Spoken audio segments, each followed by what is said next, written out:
2 years on from his notorious behaviour on TV in Boiling Point, Gordon Ramsay has it all. He's one of London's best chefs.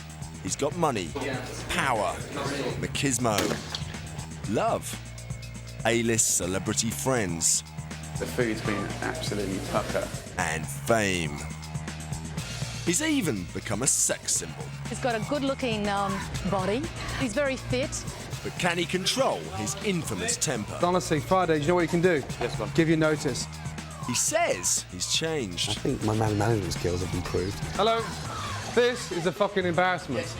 But what happens behind the scenes when Gordon Ramsay goes beyond Boiling Point?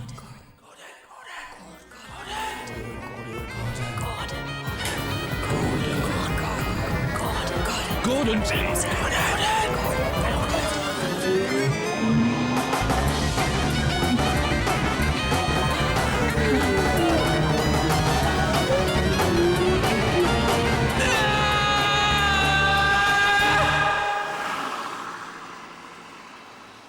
The 25th of January is an obscure date for most of us, but for the world's top chefs, it's more important than Christmas. It's the day Michelin annually awards its coveted stars to a tiny number of Europe's greatest restaurants. For Gordon Ramsay, who's been stuck on 2 stars for 3 years, getting his third ultimate star has become a total obsession. Winning 3 Michelin stars. It is my goal. He's obsessed with it. He never stops thinking about it. It's his excuse for his behaviour in the kitchen. Get off the section. Get back on the section, yes, yeah? And there you go. Hello. I just want it dealt with. I want John-Claude dealing with it, and I want you dealing with it. That's all. Dominic, how can I call away and serve at the same fucking time? If you tell me. Okay.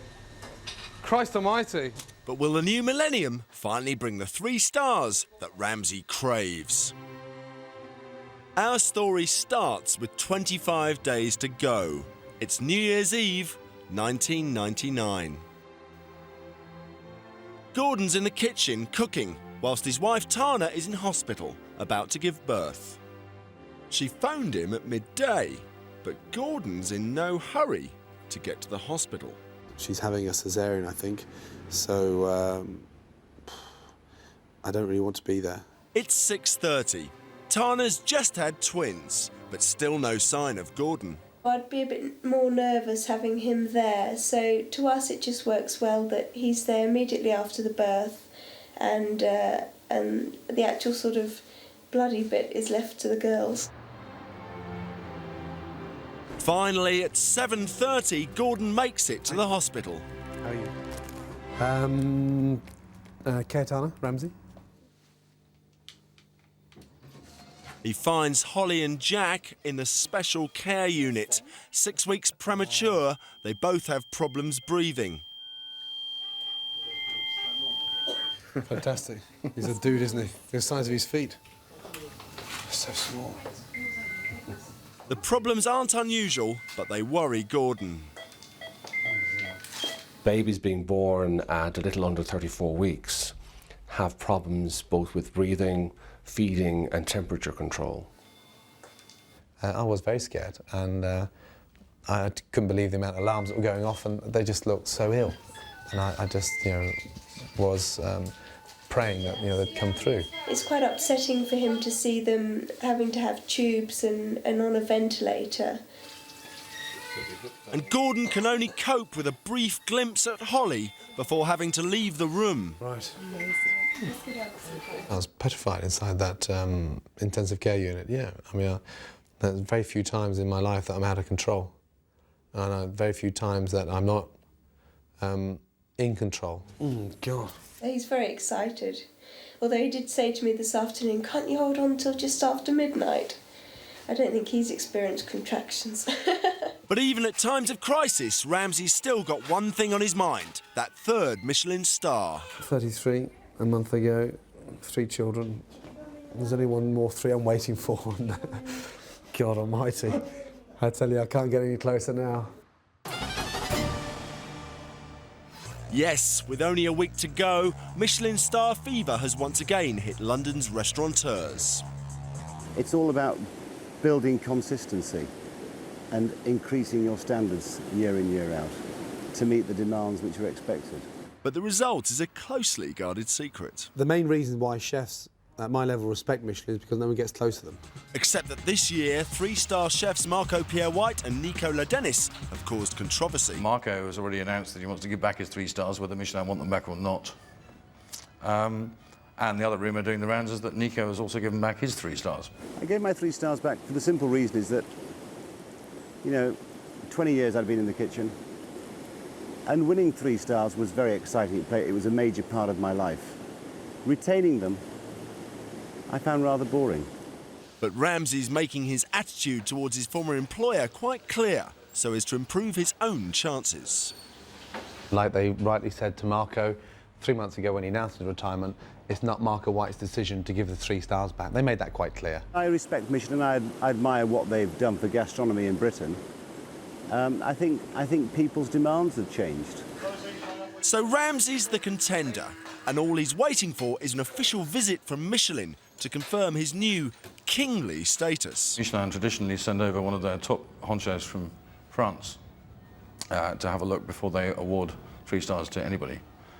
So if he hasn't had that visit from Monsieur Michelin de Paris, then he ain't going to get it.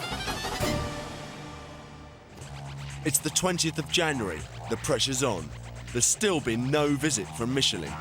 Even worse, Gordon's got a call from an insider who's heard a hot rumour that Ramsay's not going to get that 3rd star. Is someone pulling my cock? Is this the fucking... Is this a wind-up?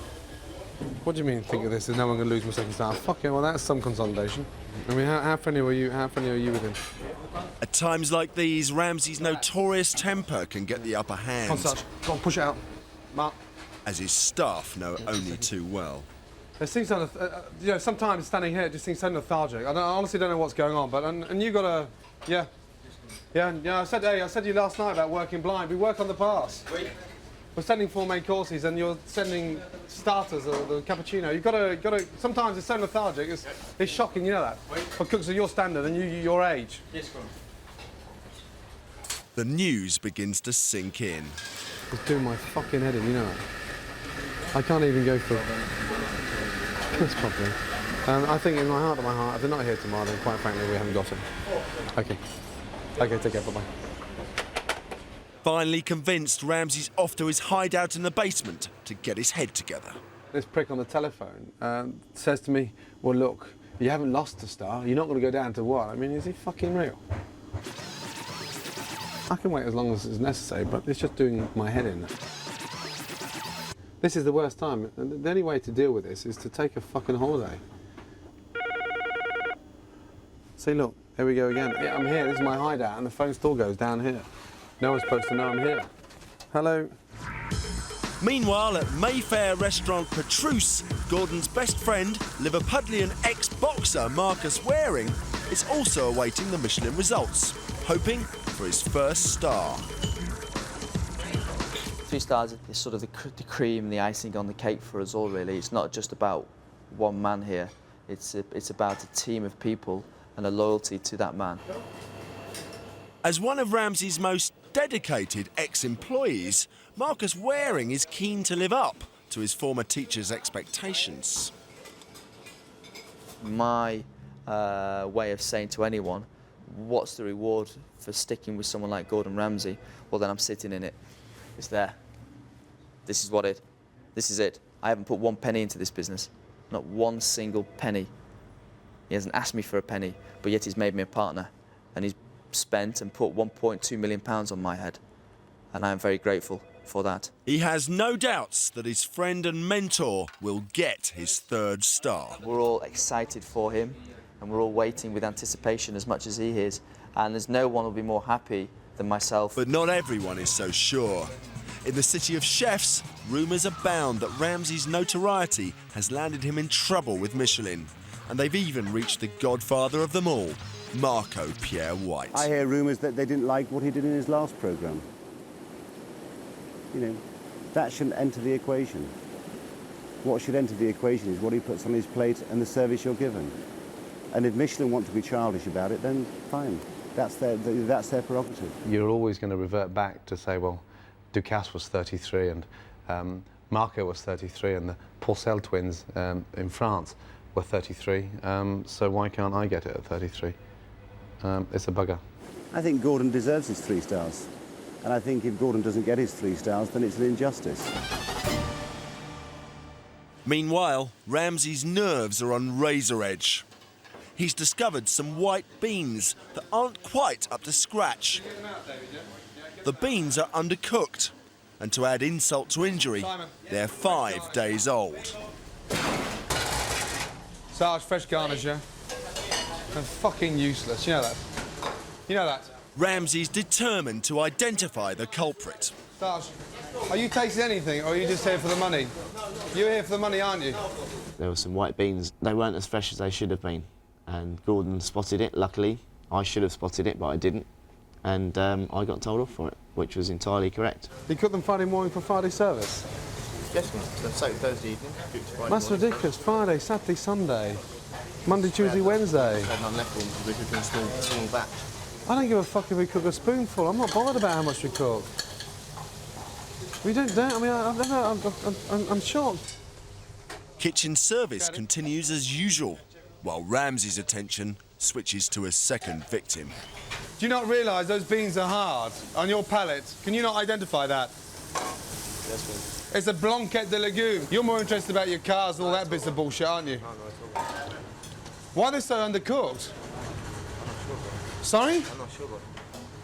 At the end of the day, things happen. I mean, it's like, you know, even the best, stupid example, even the best Formula 1 team made a mistake. You know, I saw Nico Häkkinen losing the wheel a couple of times in the Grand Prix. Shouldn't happen, this thing. Guys are paid a lot of money. We should do the best we can. But, you know, you obviously made a mistake, and, you know, I made mine, and Sarge made his mistake, and we get for it, obviously. You know, unfortunately in front of the camera, but at the end of the day, you know, it happened. Ramsay launches a full-scale investigation. He's convinced the staff have tried to cover up. Why are you sticking your fingers in? This in the gun. What about this with a spoon in your hands, you fucking idiot? And Ramsay's temper shifts up a few gears. Why is there fresh chicken stock on there tonight? I want to know who done that. Because there was a lot of stock in there, Gordon, when I opened the bag, so I let it down with some... No, there's nothing old in there. It's all fresh chicken stock in there. I want to know why. Sarge, I'm going to get to the bottom of it. I'm going to find out the truth, and then that individual can go and fucking look for a new job, as far as I'm concerned. Yes, why have they been washed out? They're undercooked. Yes, yeah. And they're undercooked. They're too firm, and all the stock that they've been cooked in has been washed off. Why? When they're CV, and I want to find out what the truth is, because I want to find out who the donkey is here. Beans. Cooked on a Friday and used on Wednesday. I knew when I tasted the jus that someone's trying to cover up. Excuse me, can you get them in the bin? Yes, good. Yes, good. It is a hardcore way of jumping into what's right and wrong. Some people can take it, some people can't. And if someone's ever going to try and dictate to me that we cook fucking beans on a Friday for Wednesday, hey, young man, separation. Hey, yes, I suggest they cook Pacific Rim at 300 covers, yeah? Yes, you know that? Because that's quite fucking breathtaking, you know that? And because we're not selling any, does that give us any right to cook it less or longer? We're undercooked, and then 5 days fucking old. Every other day. There's no excuse. With or without an Italian on the fucking section. Gordon Ramsay's on the rampage. He's launched an investigation into these beans. They're undercooked, and they're 5 days old. He wants to know why, and who's to blame. Hey, young man. If you think you're in Paris now and you're cooking for Alain Ducasse, is that what you think? No, brother. You're not a hot chef, are you? You're not a hot... It's not for you, is it? No, Sorry? I don't think so. I don't think you'll ever cook again. I'm honestly serious. I'd prefer you give you notice. I didn't come back home and start crying about it. I said, oh yeah, I don't want to go work anymore, or I'll give my notice. I just, you know, admit that I was wrong. And I realised then, you know, obviously I tried to not do it again. But Gordon hasn't finished with hapless Simone yet. Young man, yes, Gordon. Fuck off downstairs and clean the fridge, because I think you're good at cleaning fridges. You came from a pizzeria, didn't you? No. You didn't come... I thought you came from a pizzeria. Yes, you got no idea. I'd really start rethinking whether you should be in this trade. You don't give a toss, do you? You don't give a damn, do you? So why is it stone cold? Simone must bear the brunt of Gordon's pre-Michelin tension. He's sent downstairs to be Ramsay'd. That's pathetic. Why are you acting like this? I'm not. Now the beans are sour. Why are we cooking them once a week and not twice every other day? Why is that? I don't think you should cook, you know, because that, you've got no respect for what you do. You've got no feel. Maybe write your notice. Maybe go and get your own job and do whatever you want to do, but don't fucking stand in my kitchen. What the fuck are you doing? It's not a game going on. So what is it then? You're not saying it's cooking, are you? No, it's going. Sorry? Not going. I think you better just give me your notice. Don't worry about your job in Paris. You know that? I think it's easy for you to fuck off back to Italy.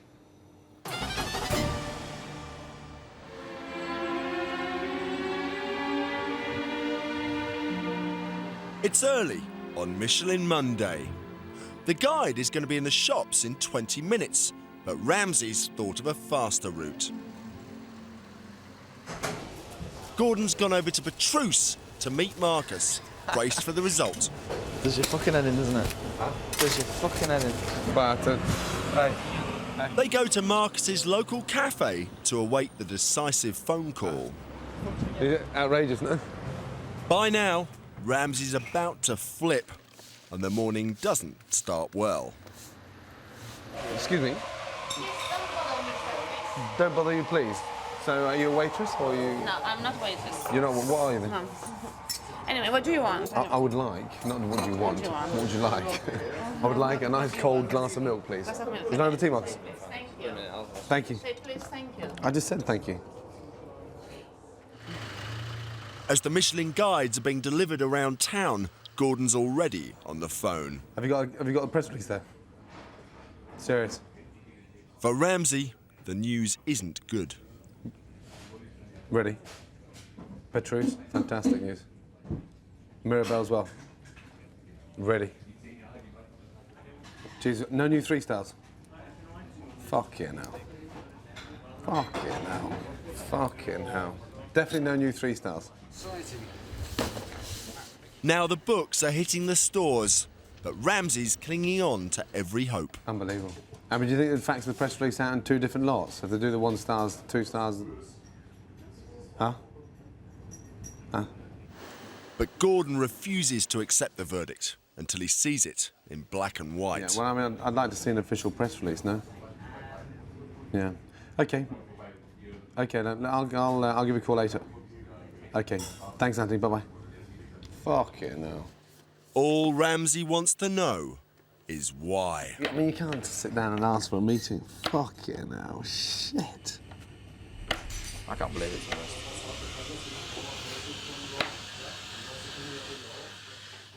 In a desperate last attempt, Ramsay calls Michelin HQ incognito. Hello, good morning. The press release available today. Excellent. And can I? Are there any new 3 stars? There's not. No. And are there any new 2 stars? Excellent. Okay. And that's it. Thank you very much indeed. Bye bye. Oh, you got your star. Congratulations. For Gordon, it's the bitter end of a long wait. It'll be another year before the next Michelin guide. But over at Petrus, the staff await Marcus's return. I just found a very happy chef. Congratulations. Oh, well done. You did well done, yeah. I didn't tell anyone because I thought you should tell them. Congratulations, big man. Got the star? Yeah. Well done. Well done, guys. Yeah. We won a star. Thank you, Ray. Buoyed by his success, Marcus now wants 2 stars, just like Gordon, and he's got a plan. And now I just concentrate on my second. My ambition is to hopefully try and achieve it in the January 2001. It's a very high ambition, it's very, very ambitious to actually say that, but at the same time, if you don't set your sights to that level, you'll never achieve any goal. So that's what I'm going to achieve. It starts today, and it's a new race. Things aren't quite as jovial at Ramsay's. We haven't lost a star, guys. Yeah? Okay, David? We just haven't won one. The staff have taken it very badly. We're 99% sure. Still haven't seen it in writing, but I think Gordon's rung them up. And we've now got it confirmation we haven't got it, which was this year a bit more of a surprise than last year. we have to work hard, and I am always hoping one day, yeah, for him and for us, yeah, we will get the supremacy, so the star. But we still work, and it will not stop me for anything. There's an atmosphere of mourning in the kitchen. After Gordon's major disappointment comes more pressure to keep the cool. Celebrity chef Jamie Oliver has come to spend a few days in Ramsay's kitchen to pick up some tips and commiserate. I just can't believe that he didn't get his third Michelin star this year. It'll come next year, but you know, and it's not all about badges anyway, but I just think it's thoroughly insulting when you've got, you know, some stale old man doing the same old thing, and it's someone that's kind of fresh and got loads of ideas and is trying to extend what's going on in England food-wise, and they're not getting the credit that's due, really. I've been pretty blown away. The food's been absolutely pucker. You know, there's a fair bit of bollockings, as we all know, you know, telling off going on, but not without reason, you know, it's because the geezer cares. Ramsay's been so preoccupied with work that he's not spent much time at home, leaving long-suffering wife Tana in charge. I'm a mum, aren't I, Jack? A mum and Gordon's wife. A newspaper photo shoot provides an occasion to get acquainted with twins Holly and Jack and play with daughter Megan. He said, my God, that's holding me. I'm dreaming. Excuse me. This is me weekend. Tony, there's a slight bogey in Holly's nose. It's actually the first time I actually held them both together, you know that? Tony. I know. It'd be nice to get sort of wake up and smile a bit. Wonder they can't smile yet. You've got it now, yeah? You've got her. Oh, shit. Thank God for pink and blue. Has Holly got red hair? No. Ginger. God, does that look ginger to you?